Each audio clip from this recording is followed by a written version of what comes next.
Selamlar. Araba kullanmaya gidiyoruz.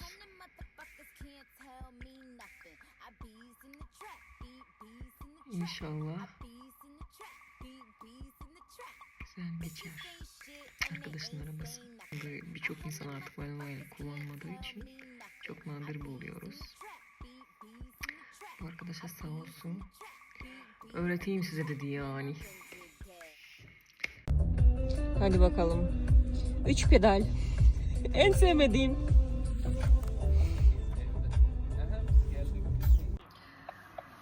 Arkadaşlar bayağı strese soktum bu arada.